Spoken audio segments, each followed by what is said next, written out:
আমরা ওই বাক্সকে খেয়াল করবো। আর মা বোনদেরকে বলে দিবেন যে ইসলামিক একক জায়গায় এককজনকে দেওয়া হয়েছে, যেমন নারায়ণগঞ্জে দেওয়া হয়েছে দেয়ালগুলি, রূপগঞ্জে দেওয়া হয়েছে দাঁড়িপাল্লা, 2500 দেওয়া হয়েছে দাঁড়িপাল্লা। এই জন্য ওই ইসলামিক ভোট মনে করে এক জায়গার ভোট যেন আরেক জায়গায় না যায়, তাহলে ভোট কিন্তু বাতিল হয়ে যাবে। এগুলো মা বোনদেরকে ভালো করে বাসাকে বুঝিয়ে দিবেন যে ভোটগুলো যেন সুন্দরভাবে দেয়। আমার বক্তব্য এখানেই শেষ। আমি আপনাদের কাছে দোয়ার আশাবাদী যে আল্লাহ তাআলা যেন বাংলার জমিনে খেলাফতের ভিত্তি আল্লাহ তাআলা চালু করেন এই সংসদ দিয়া। আর এটাই যেন আল্লাহ তাআলা একবারে খেলাফত দুর্বল হয়ে গেছে, আবার যেন খেলাফত বাংলার জমিনে থেকে চালু হয়। ওয়া আখিরু দাওয়ানা আলহামদুলিল্লাহি রাব্বিল আলামিন। আসসালামু আলাইকুম রাহমাতুল্লাহি ওয়া বারাকাতুহু।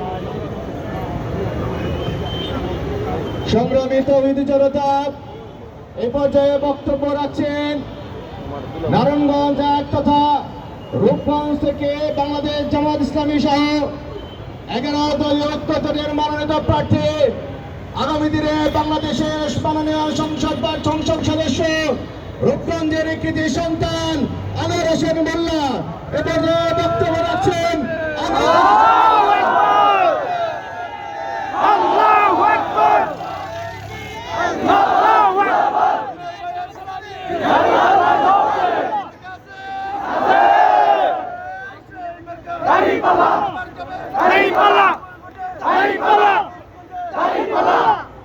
আসসালামু আলাইকুম।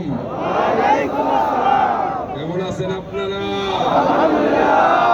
আজকের এই জনসভার প্রধান অতিথি কেন্দ্রীয় নির্বাহী কমিটির সদস্য নারায়ণগঞ্জ মহানগরী